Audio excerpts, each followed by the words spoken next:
poder do alto. Você diz amém? Glória a Deus. Então, que Deus abençoe. Eu queria falar um pouquinho hoje sobre restauração familiar. Amém? Abra sua Bíblia comigo lá em João, capítulo 2. Evangelho de João, capítulo 2.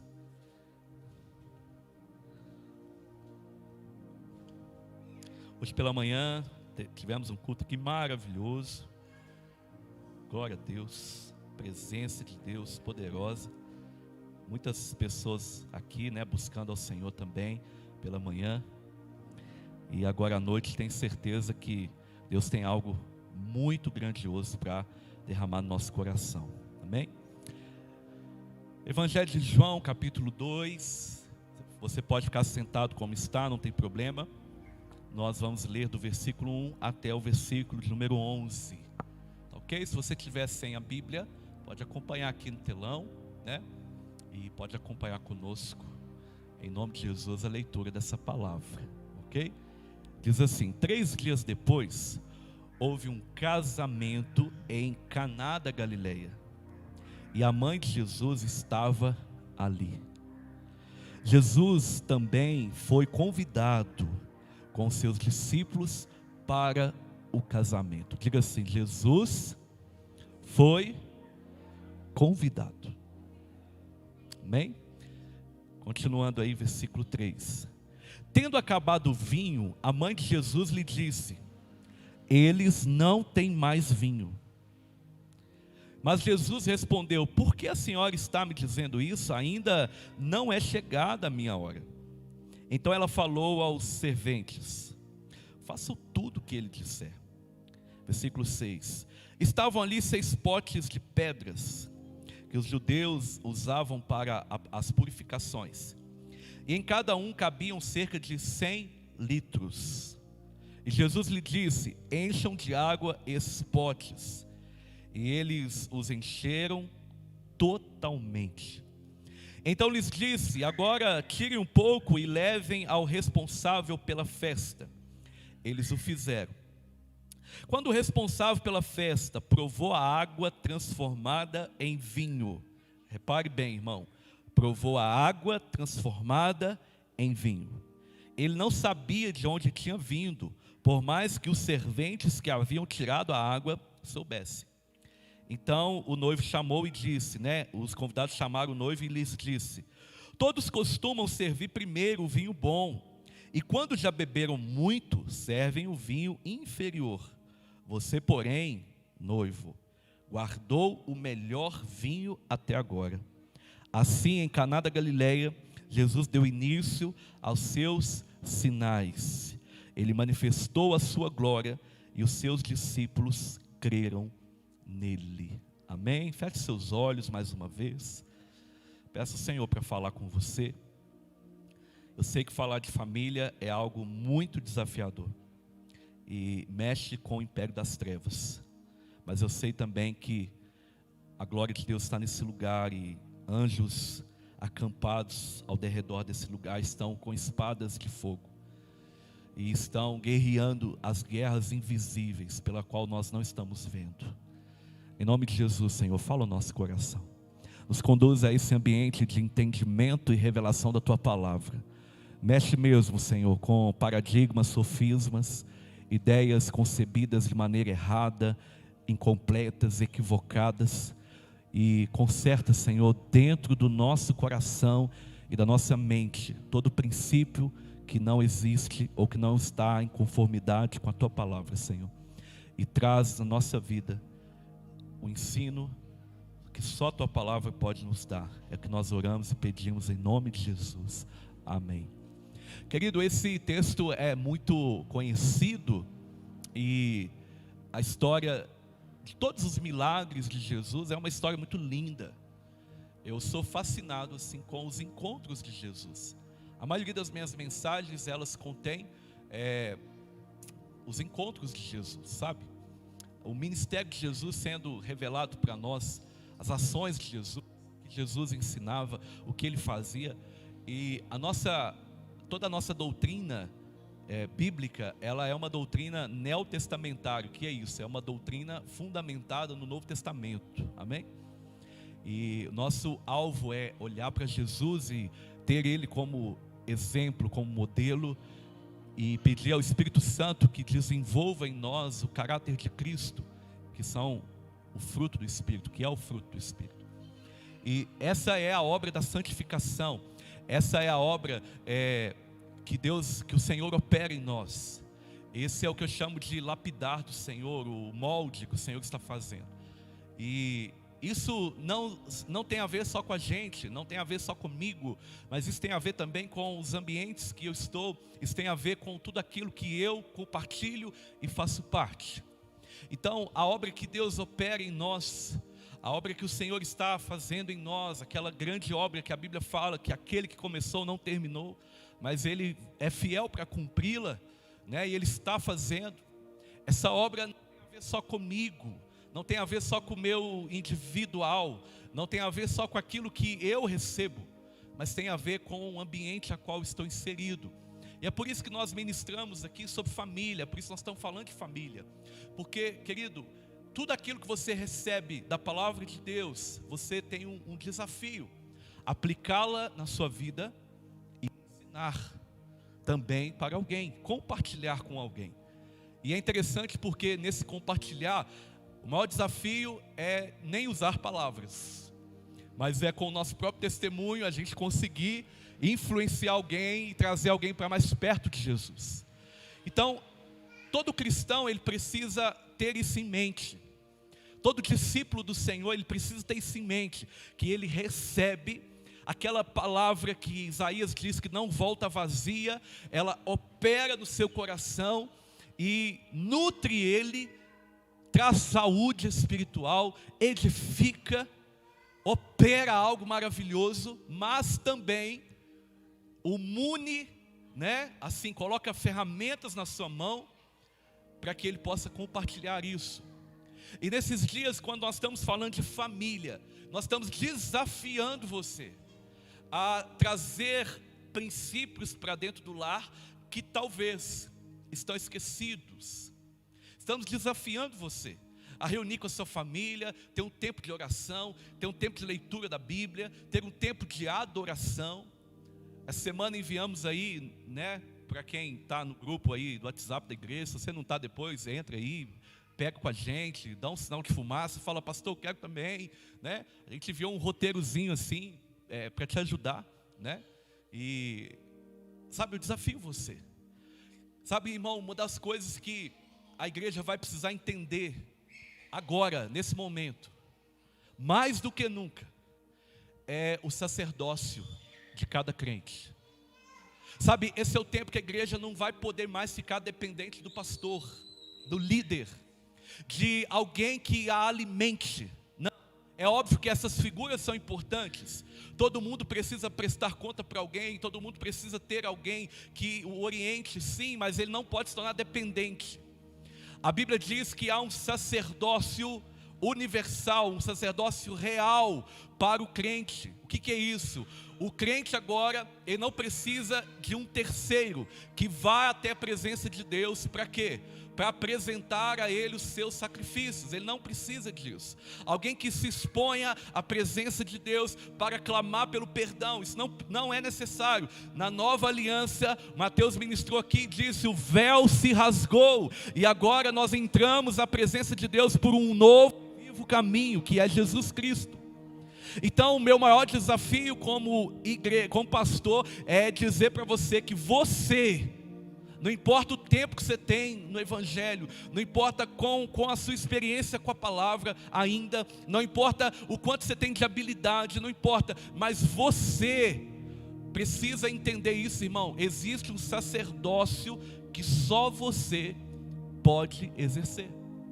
Você diz amém? Então, isso é um desafio que a igreja vai precisar romper. Isso é um desafio que a igreja vai precisar entender, para a gente parar com esse negócio: o pastor tem que estar aqui, o pastor ministra, o pastor que ora. Não, você tem autoridade para chamar sua família, reunir com ela, abrir a palavra, ensinar para eles, orar por eles e dizer: Senhor, vem nesse lugar. Você tem essa autoridade. Sabe, esse é o tempo da gente entender isso e resgatar isso dentro do lar. Então, nós estamos desafiando você. Eu sei que não é fácil, é difícil, irmão. Não é algo fácil. Mas eu tenho certeza que se a gente pedir a ajuda do Senhor, Ele vai nos ajudar. Em nome de Jesus. Amém? E esse sacerdócio que tem que ser exercido por cada crente, individualmente, eu não posso exercer por você. Porque se eu exercer por você, eu estou pastoreando de maneira errada. Então eu preciso dizer para você, essa autoridade está sobre a sua vida, se você é um crente nascido de novo em Cristo Jesus. Você diz amém? Põe a mão na sua cabeça e fala assim: eu recebo em nome de Jesus. Glória a Deus. Então, esse texto aqui de João 2, ele é muito conhecido porque é o primeiro milagre de Jesus aqui nessa terra. E eu creio que, assim como o Senhor é soberano e perfeito em tudo que faz, e eu creio no oceano que é de profundeza, na profundeza da palavra, que é um oceano mesmo de riqueza, eu creio que o motivo de Jesus operar um milagre num casamento, que para nós é um ambiente de família, uma nova família sendo constituída, isso tem algo especial, irmão. Isso tem a ver com as prioridades do céu. Você diz amém? Jesus escolhe ali um lugar para Ele operar o seu milagre, seu primeiro milagre. Isso tem a ver com aquilo que é prioridade para Deus. E até aqui nessa série de mensagens nós já aprendemos que Deus abençoa a família, não porque ela é importante para nós, não só por isso, mas Deus abençoa a família porque é a sua própria família, é a família dele. E a família é importante para Deus. Amém? Então nós aprendemos isso. Nós aprendemos também no outro domingo que família, ela dentro de um pódio assim de prioridades, família, ela é o segundo lugar na nossa vida. Primeiro é o Senhor e o nosso relacionamento com Ele. Mas a família, ela vem antes de qualquer outra coisa no nosso dia a dia. E querido, se a gente quer que Deus opere algo grande na nossa família, e por meio da nossa família, nós temos que entender, aprender e conhecer como é que Deus se revela por meio da família. Você diz amém?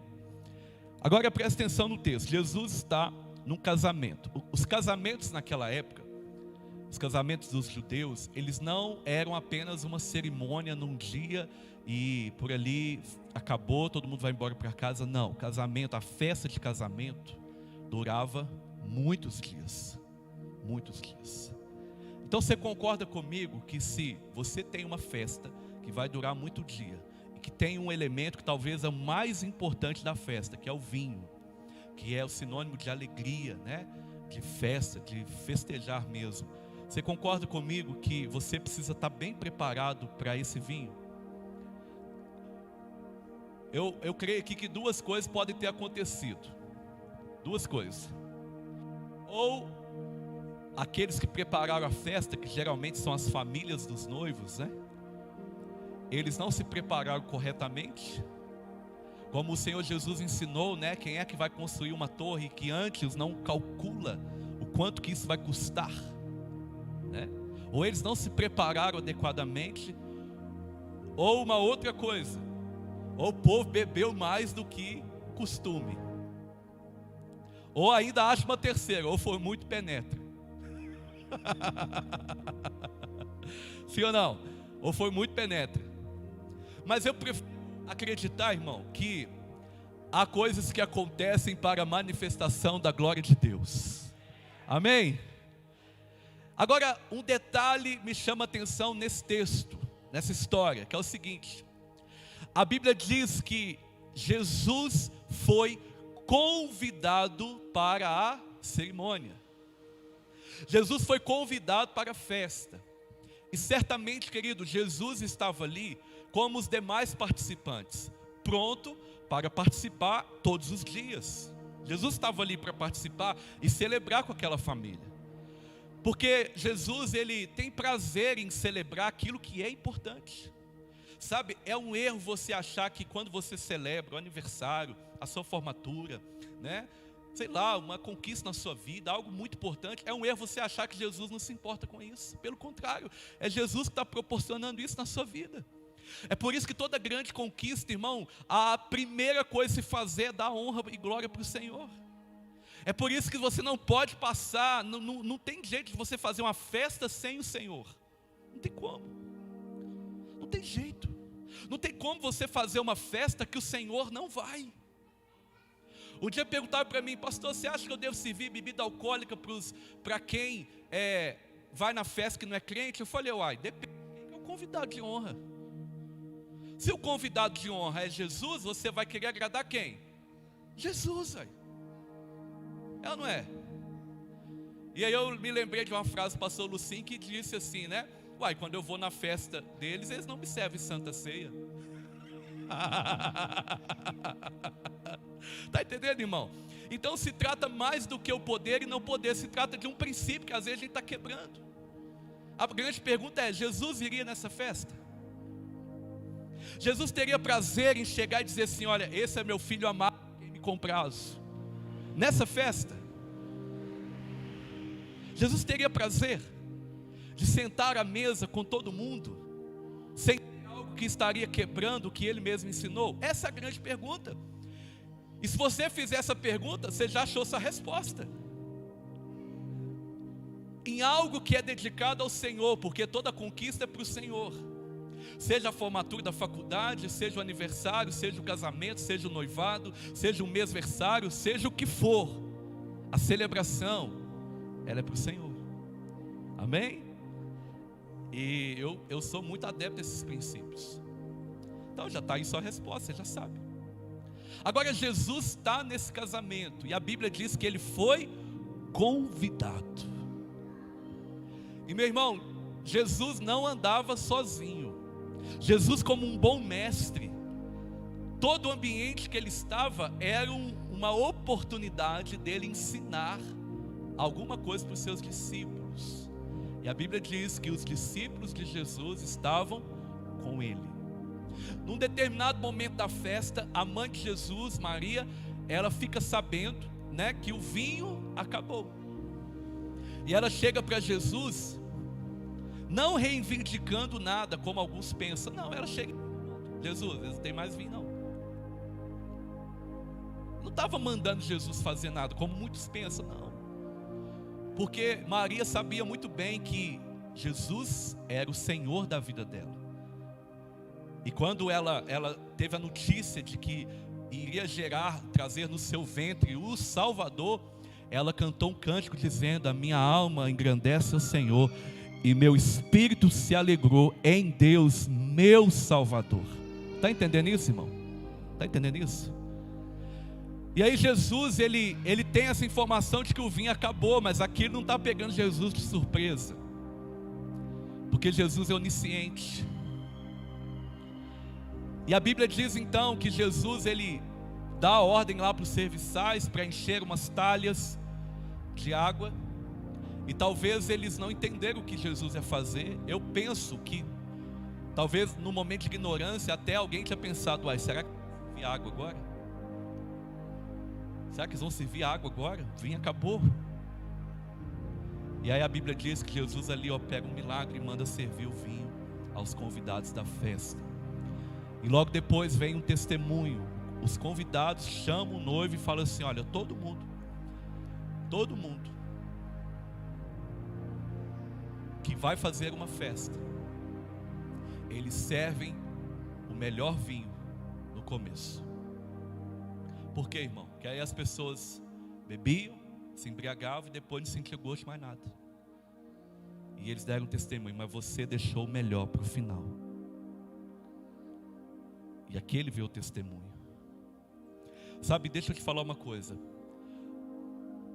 O ambiente da família, presta atenção nisso, ele sim é um ambiente onde nós somos muito feridos emocionalmente. São diversos problemas que a gente enfrenta casa.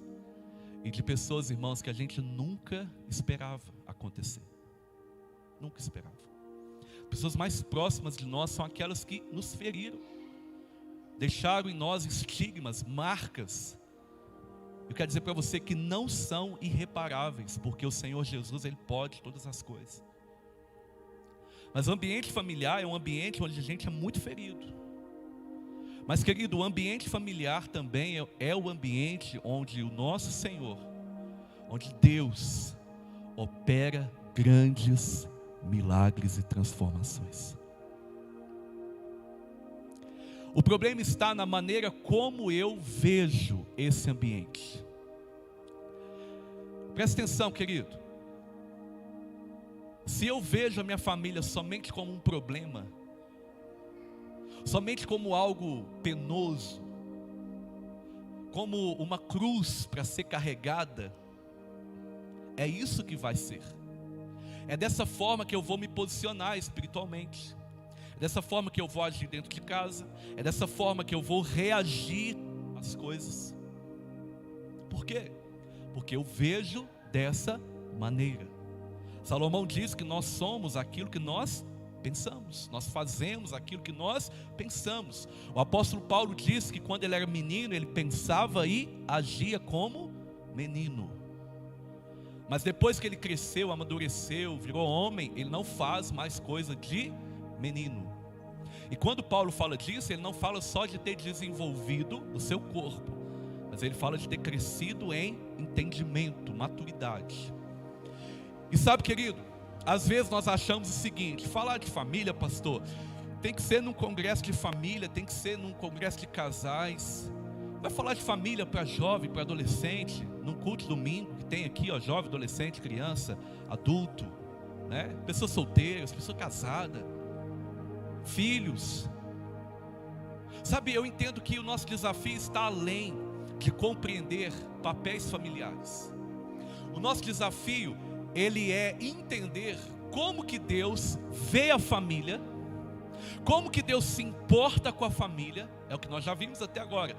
Mas a terceira coisa, como que Deus se revela por meio da família. Nós vimos aqui que quando Deus quis, sabe, trazer para nós uma dimensão do seu amor, Ele usou a figura de uma mãe, dizendo: acaso uma mãe que amamenta o seu próprio filho pode esquecê-lo? Pode abandoná-lo? Ele faz a pergunta lá em Isaías. E ele mesmo responde: mesmo se ela esquecer, eu jamais me esqueço de um filho meu. O amor de mãe, querido, talvez é a maior referência que nós temos na terra de um grande amor. Mas ele ainda é incompleto. Ele não é como o do nosso Deus. Percebe? Mas Deus, quando quis intensificar assim, sabe, ampliar, trazer para nós um entendimento do quão grande é o amor dele para conosco, ele usou o amor da mãe. Quando ele quis falar sobre a provisão de Deus, o quanto que Deus cuida de nós, o quanto que Deus ele se importa conosco, Jesus usou a figura do pai. Quando ele diz: vocês, sendo maus, sabem dar boas coisas aos seus filhos, quanto mais o pai de vocês. E Lucas é mais específico, ele usa a figura o seguinte: ele dará a vocês o Espírito Santo, se vocês o pedirem. Então ele usa a figura do pai. Agora, a família, ela é imperfeita? Sim. Ela nos fere? Sim. Ela é esse ambiente que somos feridos e às vezes não esperamos? Sim. Mas esse ambiente também é o ambiente onde o Senhor quer e pode fazer grandes milagres. Havia um problema naquele casamento que tinha acabado de acontecer. Meu irmão, presta atenção nisso. Naquela época, se o vinho acabasse numa festa, era um mau sinal. Era como assim, uma espécie de agouro, sabe? As pessoas viam e falavam: ih, vai dar certo esse negócio não, porque já acabou o vinho. Entende? Toda vez que eu vou celebrar um casamento, eu posso usar vários textos, mas eu sempre volto para esse aqui, falando a importância de ter dentro do casamento a presença de Jesus. Repara só no texto que Jesus, ele não foi convidado para ir lá como um step. Sabe, o que é um step? O sobressalente, né? É o pneu que você tem no porta-malas do carro, para você usar quando o outro fura. Você sabia que tem gente que serve a Jesus assim? Jesus é um step para eles. Quando a casa cai, aí ele fala: ô Jesus, preciso de você aqui. Quando dá problema, preciso de Jesus. Não, a ideia de Jesus não é essa. A ideia é que ele seja o convidado de honra, a pessoa mais importante da sua vida, a pessoa mais importante da sua família, a pessoa mais importante do seu casamento, a pessoa mais importante do seu trabalho, a pessoa mais importante que você tem. Jesus estava ali em Caná da Galileia, nessas bodas, nesse casamento, e eu creio que o fato dele estar ali é porque aquela família, a Bíblia não diz quem é essa família, mas ela o considerava importante para a festa. Por isso ele foi convidado. Por isso ele foi convidado. Jesus não era o penetra. Jesus não arrombou aquela festa. Jesus não foi chamado às pressas para resolver um problema que surgiu. Jesus era o convidado. Lá em Apocalipse ele diz: eis que estou à porta e bato. Se alguém ouvir a minha voz e abrir a porta, ou seja, me convidar para entrar, aí então eu entrarei em sua casa, cearei com ele e ele comigo. Meu irmão, eu creio que nós como família precisamos entender isso, que Jesus para nós não pode ser aquele que é clamado, desejado, recorrido somente quando temos um grande problema, somente quando nós temos uma situação que a gente já tentou de tudo e não deu certo. Quando o casamento está acabando, quando o filho está nas drogas, quando o filho está querendo sair de casa. Não é isso. Jesus precisa ser o convidado. Então a primeira coisa que eu quero dizer para você que nessa noite é: não abra mão da presença de Jesus na sua vida e dentro da sua casa. Não abra mão. Ao passo que você abrir mão, você está colocando em risco a sua família.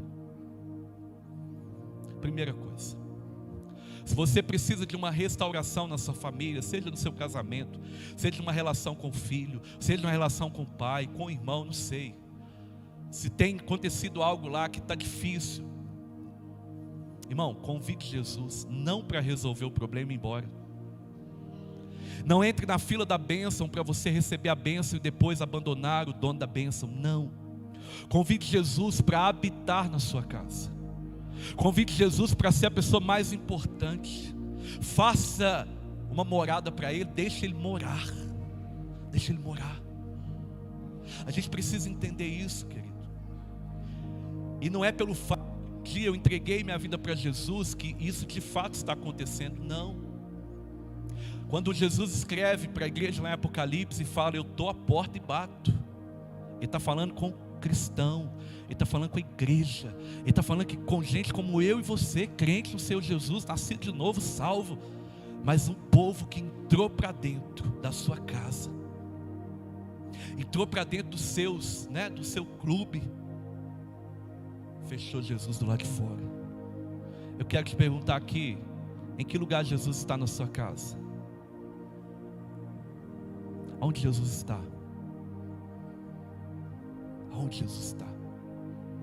Em casa, eu e minha esposa, a gente tem o costume, a gente não leva pessoas para dentro do nosso quarto. Não levamos, sabe? Talvez a minha mãe está aqui hoje, tá, irmãos? Levanta a mão aí, mãe, cadê minha mãe? Tá lá na escada lá, ó. Mas a gente não leva, porque ali é o nosso lugar de intimidade, não é verdade? Ali é o nosso lugar de intimidade. E às vezes até os nossos filhos a gente fala: vai embora. Você quer ver uma coisa que me irrita? É chegar na cama e meus filhos estão deitados lá. Eu falo: vai para sua cama, que aqui é eu e sua mãe. Não é? De vez em quando a gente chama eles, vem para cá, vamos ficar junto aqui. Mas a gente fala, vai para o quarto de vocês. E lá em casa eles não entram no nosso quarto sem bater na porta. Porque lugar de intimidade, irmão, só entra quem é convidado. Você diz amém? Pegou isso aqui? Lugar de intimidade só entra quem é convidado. A sua casa, ela não pode ser violada, senão é assalto. Sim ou não? Se alguém entra na sua casa sem ser convidado, você pode dar voz de prisão para ele. Você pode dizer assim, ó, chamar a polícia, vai estar preso. Você pode trancar alguém. Uma vez um ladrão entrou lá na nossa igreja no Jardim Canadá. Era 2 horas da manhã, o pastor Milton me ligou. Renan, tá roubando a igreja aqui, tá roubando a igreja aqui. Irmão, a gente tá conseguindo tudo com tanto sacrifício que eu nem pensei em ligar para a polícia. Eu já peguei meu carro, falei, Ju, estão roubando a igreja, vou lá. Me sentindo assim, um Capitão Nascimento, né?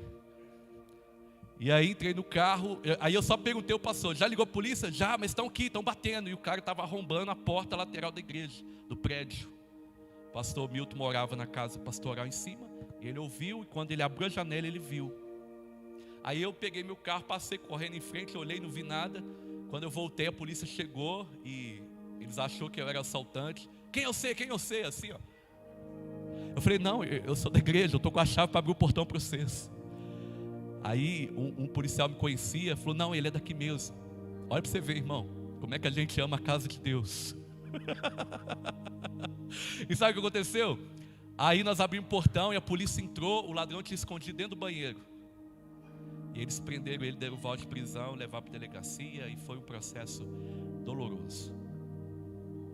Mas sabe, a sua casa é inviolável. Ninguém pode entrar nela a não ser que seja convidado.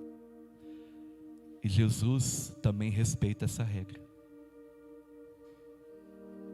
Jesus também respeita isso. Isso é um princípio. Jesus não quebra princípio, irmão. Ele não quebra princípio, porque senão ele está ensinando para nós algo que ele mesmo não faz. Isso é hipocrisia. Isso é o que o farisaísmo fazia. Então a sua casa, o seu ambiente familiar, quando eu falo casa, eu não falo do seu prédio casa, também, mas eu falo do seu relacionamento familiar, seu com a sua esposa, seu com o seu esposo, seu com seus filhos, seu com seus pais. Ele é inviolável. Você só entra lá quem você convida. Então, se você quer que o dono do milagre, irmão, presta atenção, é mais importante do que o milagre. Sabe, uma vez eu orei e eu falei assim, Deus, a última coisa que eu quero na minha vida é depender de um milagre.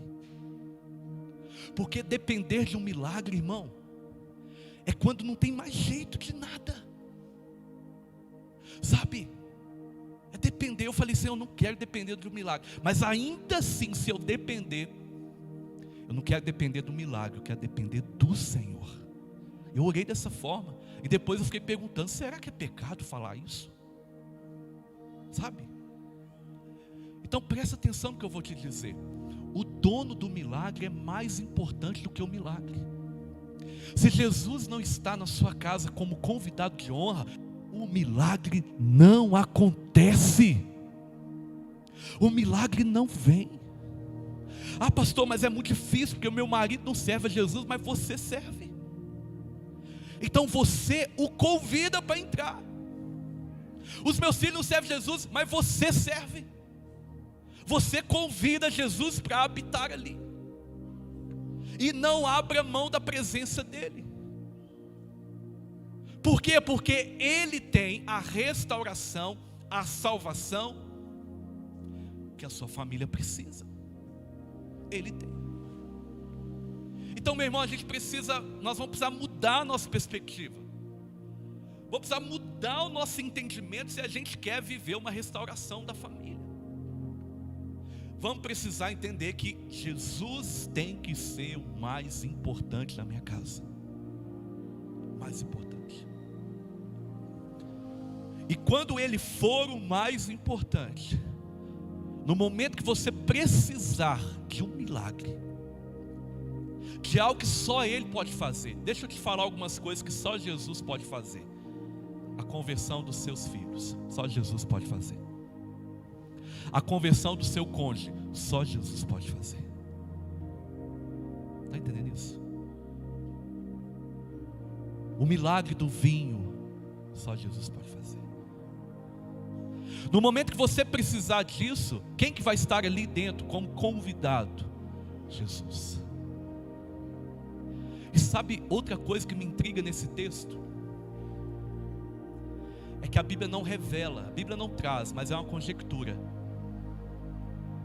Irmão, o milagre aconteceu, o noivo recebeu um elogio, certamente provou do vinho para ver se era verdade o que os convidados estavam falando, sabe? Ele desfrutou daquilo, e ele nem ficou sabendo quem que fez o milagre. Entende isso? Eu quero te explicar como é que isso acontece na sua casa. Tem coisa que está acontecendo dentro da sua casa, livramento, bênção, multiplicação, presença de Deus, cura, que você nem está vendo acontecer, mas só pelo fato de Jesus ser o convidado de honra, é que isso está acontecendo. A fé não é uma fé que vê. Não vivo pela vista, não. Não é uma fé que vê. A fé é uma fé que sabe. A fé é uma fé convicta. A fé é uma fé que tem certeza. Sabe, Jesus estava ali. Ele fez aquele milagre. Fez aquele milagre. Quantos milagres Jesus tem operado dentro da sua família? E talvez, irmão, você nem está vendo. Você não precisa ver, você precisa crer. Então isso muda a perspectiva quando o seu filho, que não é convertido, chega em casa, talvez numa balada, bêbado, drogado. Não sei que situação que você enfrenta. Ou seu marido chega de uma noitada. Não sei.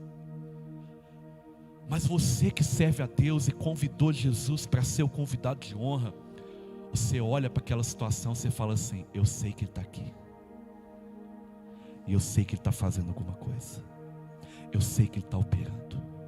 Você está entendendo como é que muda a perspectiva?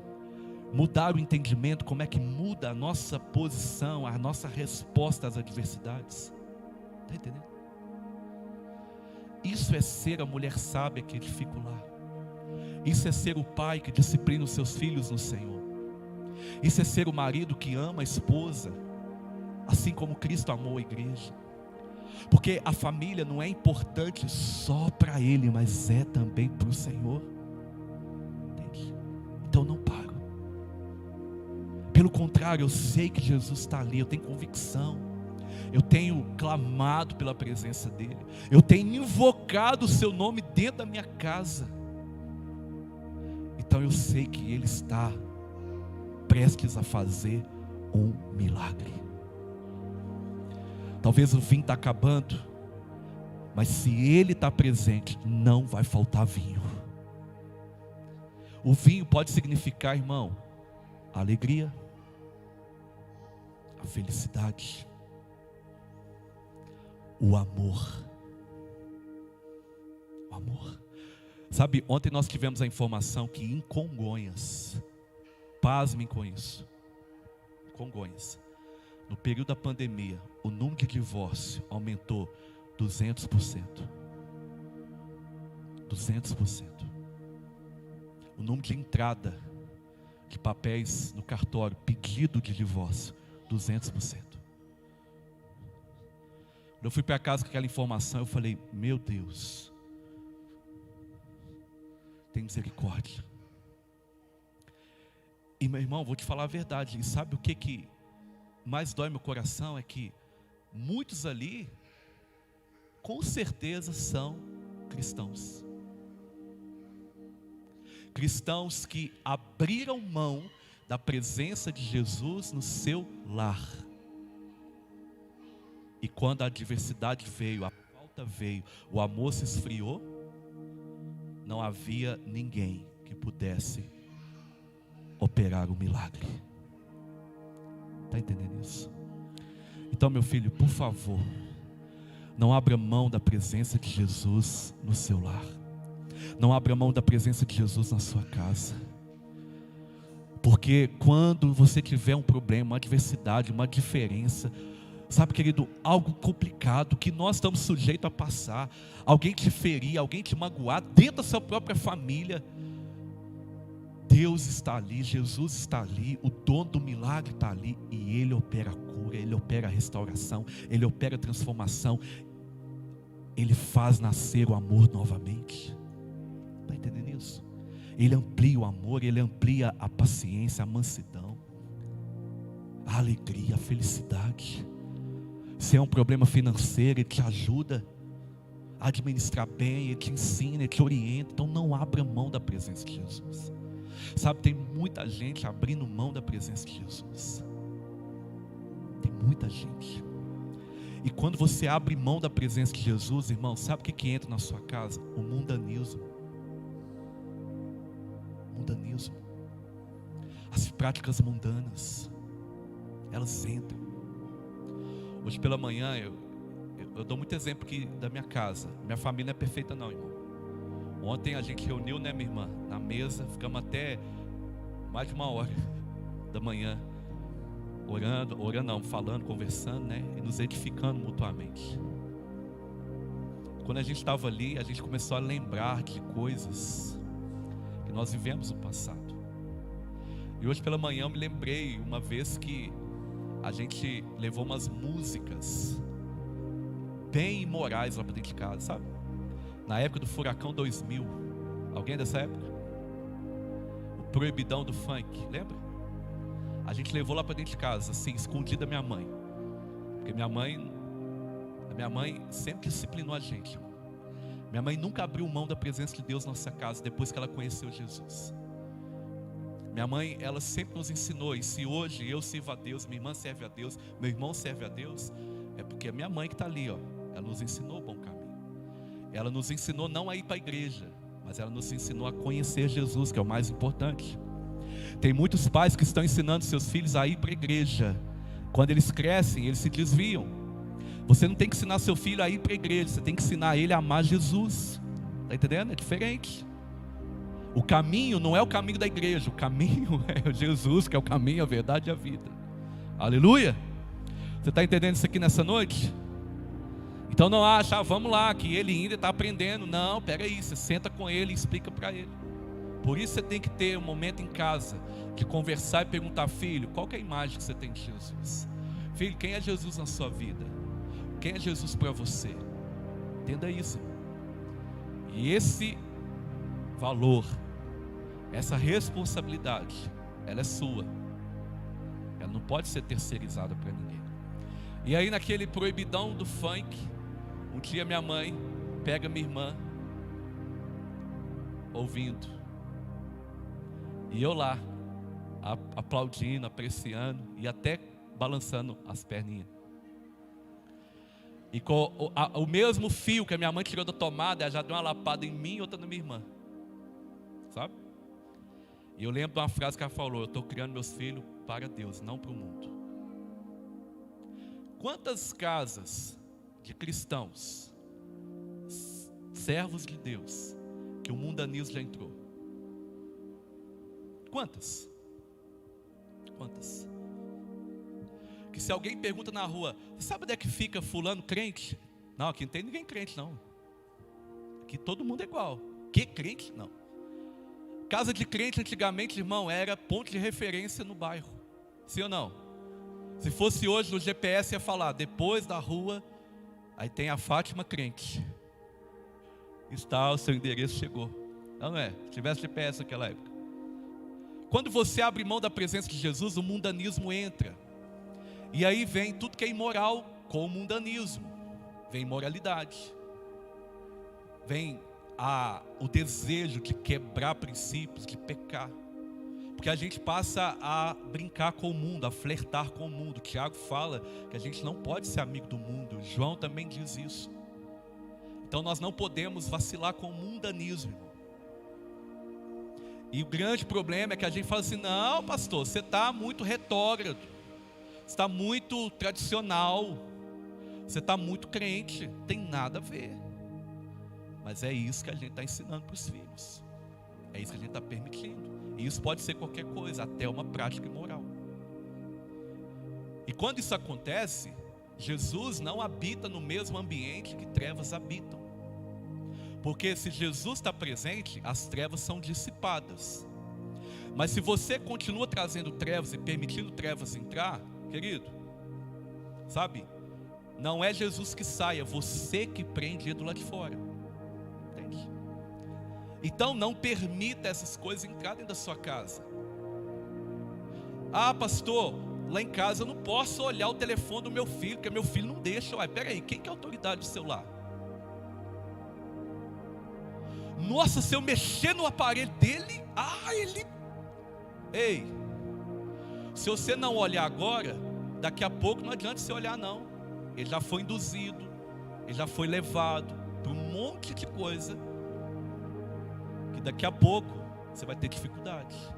Aí é como se você dissesse: Jesus, o vinho acabou, vem aqui fazer um milagre. Jesus vem, pela misericórdia dele. Mas é melhor com que você tenha certeza de que ele já está presente. Então ele já estando presente, ele já manifesta, ele já ministra no coração do seu filho, no coração da sua família. Então, querido, não abra mão da presença de Jesus. Não abra mão. O que eu estou te falando aqui sobre o mundanismo é só um exemplo de muitas coisas que entram no nosso ambiente familiar, e que essas coisas acabam dizendo para Jesus: depois eu te chamo. Quando o vinho acabar, eu grito. Está entendendo isso? Então a restauração familiar que Deus quer operar é uma restauração que primeiro vai acontecer aqui e aqui, ó. É entender como Ele vê a família, é entender o que Ele é capaz de fazer na família, é entender o quanto Ele precisa estar presente na família. E quando eu falo família, eu estou falando da sua casa, eu estou falando da nossa casa, eu estou falando desse ambiente nosso. Eu não estou falando do seu tio, eu não estou falando do seu avô, não estou falando do seu primo que mora lá no Nordeste. Não, estou falando disso, estou falando do seu ambiente, onde você tem autoridade. Não adianta eu querer que Jesus entre na casa do outro. Lá ele tem que convidar Jesus para entrar. Estou falando onde você tem a chave, onde você tem o botão do portão eletrônico, onde só você pode dizer: Jesus, entra e faça morada. Entra e fique aqui. Entra e se aproprie dessa casa. É esse ambiente que Jesus quer estar. É esse ambiente que Jesus quer estar. Então, meu querido, não importa se você está aqui, é jovem, adolescente, adulto, não importa. A gente não ministra sobre casamento só para quem vai casar, não. Se você entende o que o casamento representa, você entende o que é o noivo e a noiva. Então você entende como que Jesus, sendo o noivo, e a igreja sendo a noiva, como que deve ser esse relacionamento. Está entendendo? Se você entende sobre criação de filhos, mesmo não sendo pai, você entende como é que o Pai Celestial cuida dos seus filhos. Se você entende, mesmo não tendo pai, mesmo não ter conhecido seu pai, mesmo não tendo mãe, mesmo não ter conhecido a sua mãe, você entende como que Jesus se revela por meio dessas pessoas, não por meio da pessoa em si, mas por meio da figura que ela representa. Você entende melhor como que é a paternidade de Deus, e como que Deus Pai, Ele ama você, e ainda que alguém, o seu pai, ou alguém da sua família te feriu, te machucou, te criou um rombo na sua alma, você entende o seguinte: o meu Jesus, Ele está presente, então Ele opera o milagre que eu preciso.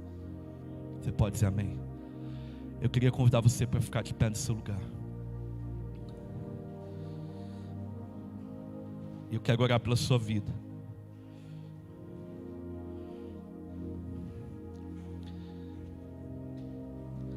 Eu estou lendo um livro, irmão, eu quero indicar para você. Na verdade, já terminei a leitura. E esse livro é que a gente está tirando alguns temas, junto com a Bíblia, né? Mas eu queria ler uma frase que me marcou aqui, que na verdade é um princípio, que diz assim: da mesma forma que o reino das trevas luta para prejudicar as famílias com o mal, assim também o reino da luz o faz para proporcionar cura e restauração. Sabe, existem pessoas que falam assim: o diabo se levantou contra a minha família.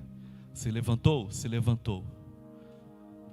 Mas talvez o seu desafio não é olhar para o diabo, é olhar para Cristo Jesus. É olhar para Cristo Jesus.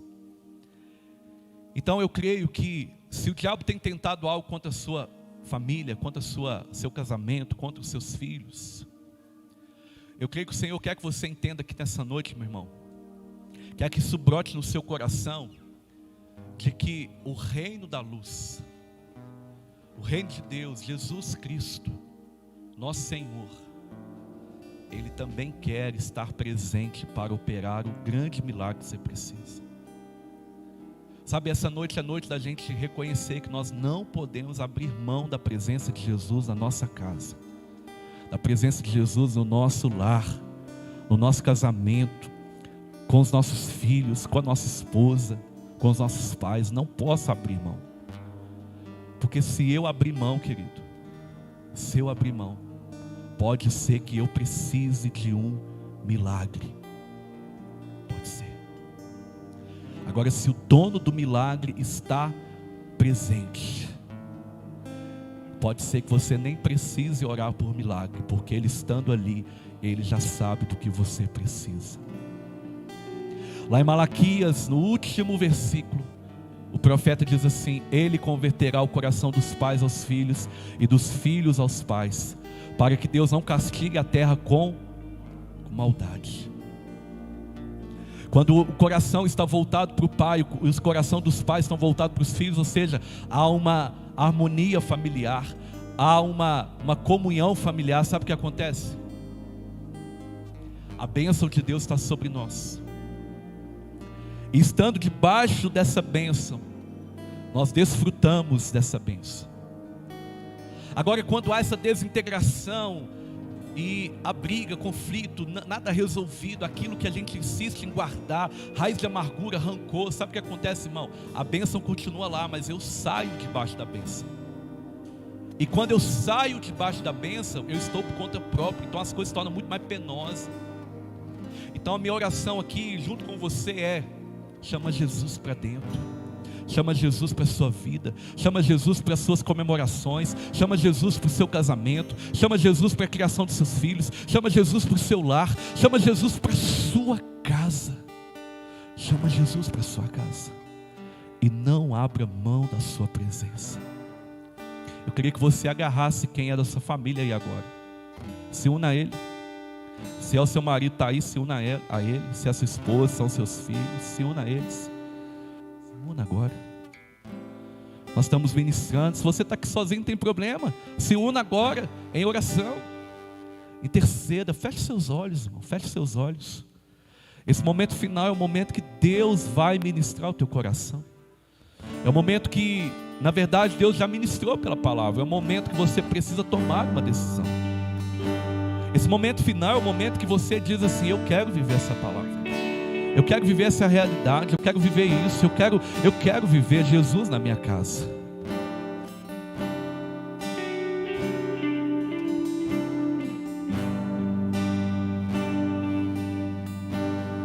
Isso, ore, ore.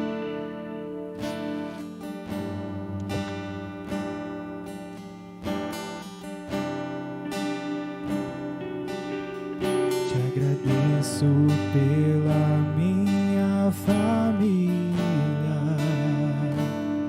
Apresente sua família aí. por tua presença no meu lar. presente sua casa, seu casamento. Te agradeço pelo Peça, Senhor, para mudar a maneira como você está vendo as coisas. Peça, Senhor. Peça, Senhor, para tirar as escamas dos seus olhos. Se está faltando paciência, pede para Ele te dar paciência. Se está te faltando sabedoria, pede para Ele te dar sabedoria. Se o amor está esfriando, pede para Ele reacender a chama do amor em você. Se você não sabe como lidar com seus filhos, peça a Ele para te ajudar. Convida Ele, fala: Senhor, eu quero o Senhor na minha casa, eu quero o Senhor aqui no meu lar, no meu casamento, na minha família, eu quero, eu preciso. E os milagres que ainda há de operar, a minha família é bênção do Senhor. Me ensina a tratar minha família com amor, edifica minha casa para o teu louvor. A minha família é o presente do Senhor.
Para o teu louvor, a minha família é um presente do Senhor.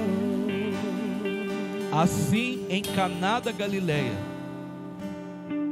Jesus deu início aos seus sinais. Ele manifestou a sua glória e os seus discípulos creram nele. Querido, eu declaro que a sua casa será Caná da Galileia, onde o Senhor vai manifestar o seu milagre, e aqueles que ainda não crerem nele, crerão em nome de Jesus. Mas você não pode abrir mão da presença dele na sua casa. A restauração da família acontece quando Jesus é convidado para morar e habitar naquela casa. Eu não sei, talvez você reconhece hoje Eu esqueci de Jesus, eu deixei Jesus de fora. Sabe, Ele está à porta, está batendo. E assim como o coração é uma porta que se abre por dentro, o nosso ambiente familiar, ele também é uma porta que se abre por dentro. E você tem a chave. Então meu convite para você é: vá na porta agora. Ouça Jesus batendo. Você está ouvindo por essa palavra. Vai lá, abre a porta e diga: tu és bem-vindo aqui, Senhor. Se um dia Ele habitou e você o empurrou para fora, diga: Senhor, bem-vindo de volta. Agora, se você está aqui e hoje pela primeira vez você está entendendo a importância de Jesus estar no seu lado, você diz para Ele: Senhor, eu não abro mão da tua presença aqui. O Senhor será a pessoa mais importante dessa casa, dessa família, desse casamento. Ele será a pessoa mais importante. Eu quero liberar essa palavra sobre a sua vida, meu irmão, e dizer que o seguinte: Ele está à porta e Ele quer entrar. Ele quer entrar. Então deixa Ele entrar em nome de Jesus. Amém? Coloca a mão no seu coração. Pai, obrigado por essa palavra. Obrigado por essa noite. Obrigado, Deus, por esse culto. Obrigado porque o Senhor nos convida a nos importar, Senhor, a nunca abrir a presença no nosso lar. Pai, eu te peço agora, Deus, assim como o Senhor disse aqui, através da tua palavra, o Senhor ministrou no nosso coração, que o Senhor quer entrar, que o Senhor quer fazer morada. Senhor, que o Senhor vá conosco agora. Nós não abrimos mão da tua presença. E que a graça do nosso Senhor e Salvador Jesus Cristo, o amor de Deus, o nosso bom Pai, e que a doce eterna consolação, comunhão, e eu declaro também o poder do Espírito Santo esteja sobre todas as famílias aqui e todas as famílias da face da terra que servem ao Senhor Jesus. Muito obrigado, Senhor. Nós oramos não só hoje, mas para todo o sempre. Você pode dizer amém? Dá um abraço aí quem está do seu lado, na sua família. Diga para ele: nós não vamos abrir mão de Jesus. Vá para casa, que o Senhor te abençoe. Obrigado pela sua presença. Fique com Deus e até a próxima. Você que está conosco aqui na live, Deus te abençoe, querido. Não abra mão da presença de Jesus. Convide Ele para habitar aí na sua casa. E que Deus te abençoe. Está passando aí no seu vídeo um link onde você pode falar conosco, um contato onde você pode também falar conosco. Está passando aí também um link que você pode fazer sua doação de oferta, de dízimo, pode contribuir voluntariamente com essa obra. Então que Deus abençoe. Quero te convidar, faz agora um favor para nós. Clica aí, compartilha, curte. Assim você impulsiona essa palavra. E eu creio que essa palavra vai chegar até os confins da terra. Que Deus te abençoe. Um abraço, um beijo no seu coração. E até a próxima. Valeu!